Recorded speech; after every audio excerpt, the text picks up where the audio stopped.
Welcome back to the channel, folks. Today we are going over a in-depth gear review of my Canon R8. So about a year ago, I purchased my first mirrorless camera, which is the Canon R8.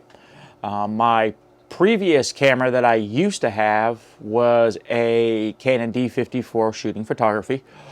Also, I had a GoPro, which I did my video with. Well, as time got on, using a GoPro is a little hard to use when you're standing out on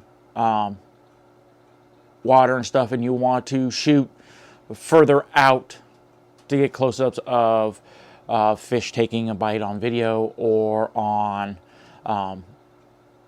shooting quick photography of things going around you. So I decided to invest in my Canon R8.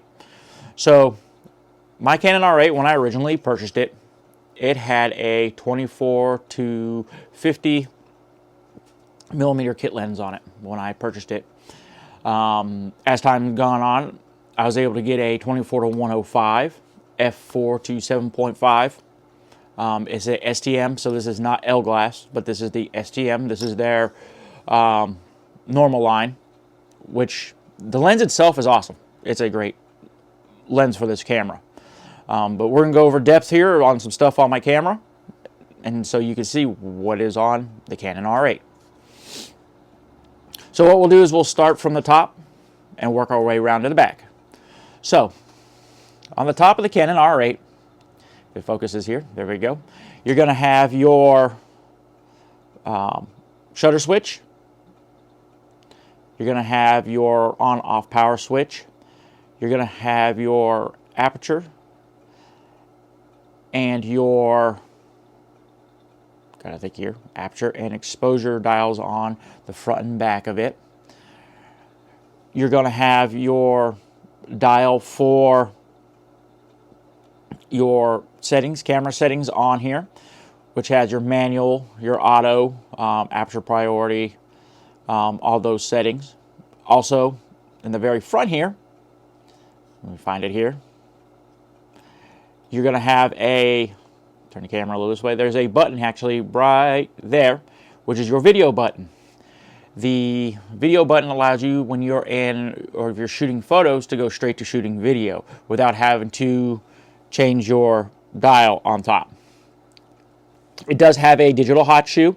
Mine actually has the cover on it because I usually don't use it that much. The digital hot shoe allows you to attach your Canon flashes or a aftermarket flash to the camera, and the camera will connect to the flash, allowing it to flash, but also adjust the flash settings at the same time in the settings in the camera. On this side here, you have your switched for video and camera. Now, as we get to the back of the camera, you're going to have your menu controls, your delete button, your live view of your photos and your video you've taken. You actually have your zoom and your, I forget. Now, I'm honest with that. I'm going to forget what that button is. It just slipped my mind. But it is actually awesome. Your menu button over here to get into your settings is actually right here. The camera itself, and we'll open up the viewfinder here, does have a articulating screen. So if you're shooting video, or if some people, you do see them, they will use this to shoot photos. Camera's not really designed for that. It does have a eyepiece, a viewfinder for shooting videos or photos. It would be more recommended, but there's that. Now, as far as turn the camera on here, let's see if it'll turn. We'll go into the menus. Now, on your screen itself on the back, this screen is actually a touch screen all the way through. You can scroll to each setting and everything. You don't have to use actually your up and down keys to move through your settings. Everything on this does have a touchscreen. I do really like that touchscreen feature on the camera itself. It makes it easier to switch settings fast, especially when I am doing night photography or if I'm doing video and I need to adjust some of my settings. It is great. As far as clarity, and we'll open up this here and flip the lens on. I'm going to go ahead and jump out of the menu here. And let me fix my ISO. We're at 320. There we go. And set this to, oh, there we go, 350.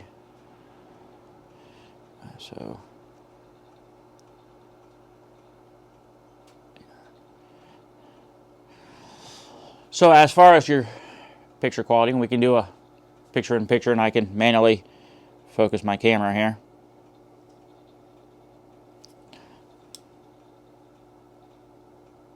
One second here. I've been doing night shooting with it, and I turned off my autofocus. There we go. We'll flip this. Control. There we go. So, as you can see, the clarity of the screen on the back is awesome. I may have this camera, the lens maybe 5 or 6 inches away from my face, and there we go. It focuses very well. As far as other features, it does have in the front, has built-in microphones. It does have a speaker in it for audio playback, but I would recommend using headphones with it. On the side of the camera, you're going to have your mic and earphone jacks. You're going to have your port for a remote. You do have an HDMI and a USB-C plug in the side, which allows for charging of the camera. Now, the camera will not charge when it is on and has the battery. I have seen a few people, they have placed a dummy battery in there to allow them to run a spare battery pack or run it off of a plug, just your regular house plug, so that you have continuous runtime. Battery life on this camera, if you're shooting 4K, I've gotten roughly an hour and a half, 2 hours out of it. If you're shooting 1080p, you could get maybe 2 hours, 2 hours and 10 minutes of video. This has a single off. There we go. On the bottom is your battery compartment. It has a single SD card slot in there, and also does have where your battery is.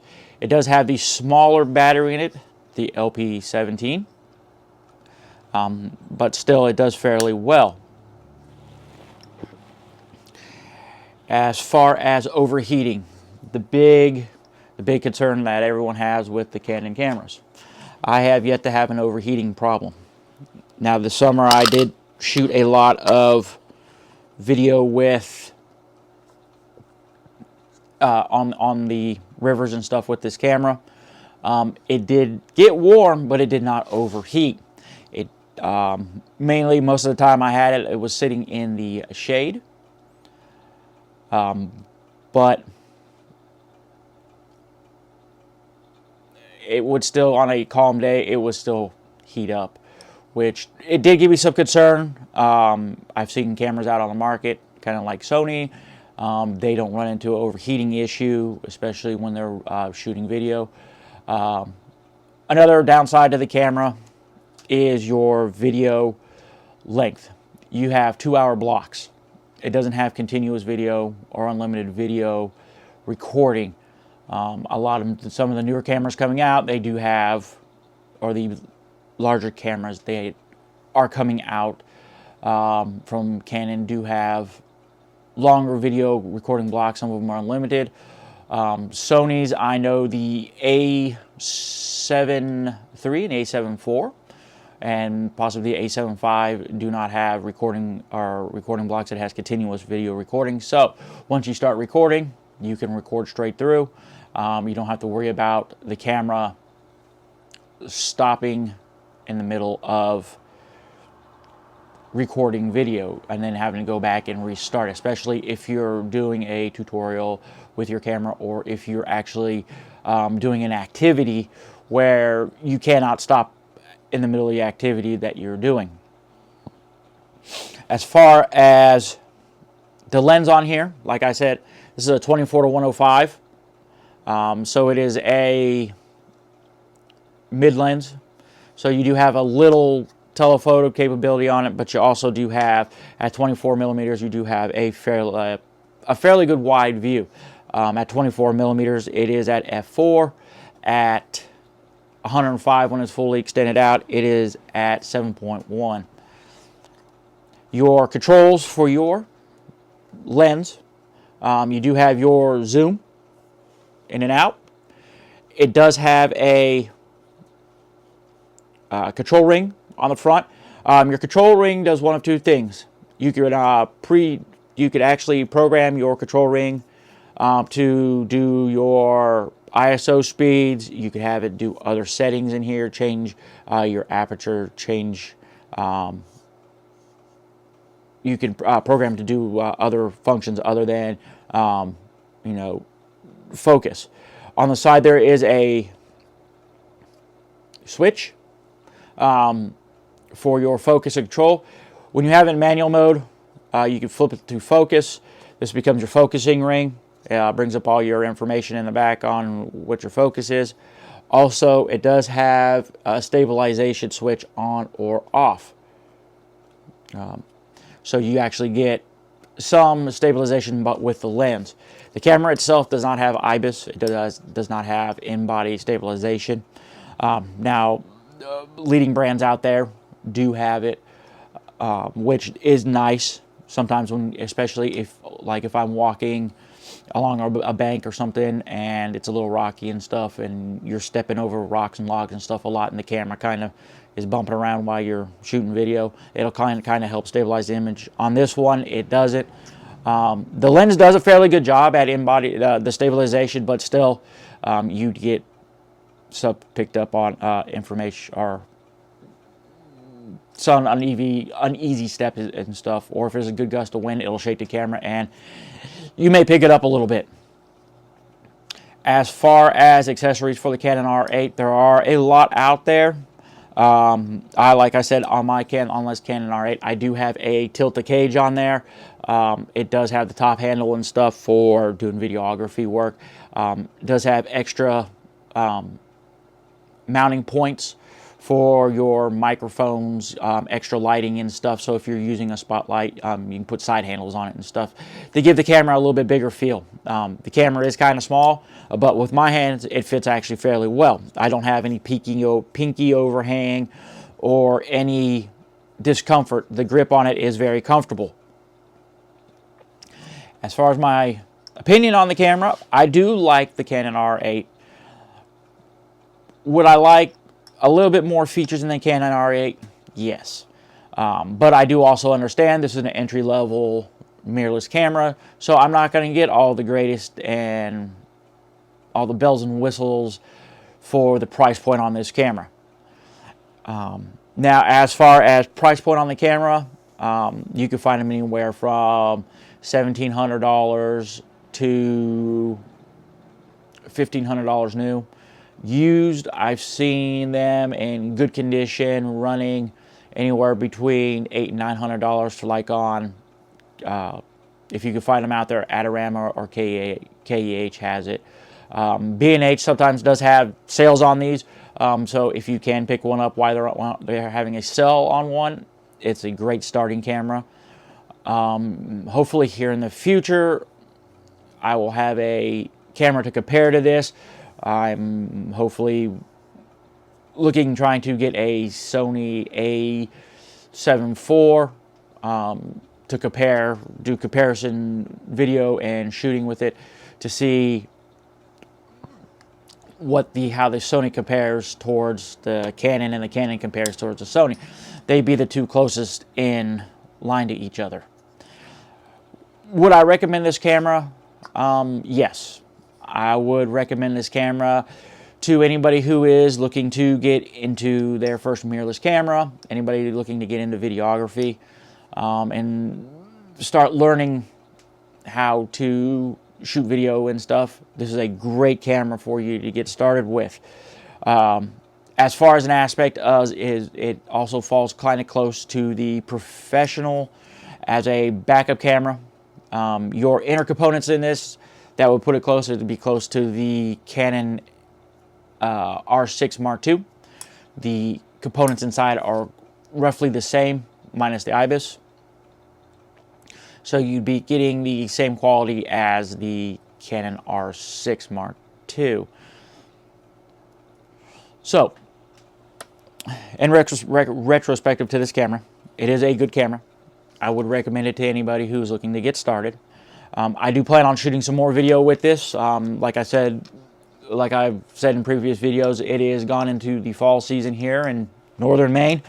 So the weather's getting cold. I am doing some night photography and stuff, but with the temperature at night in the 20s up here, and trying to shoot long duration photos, it is kind of cold.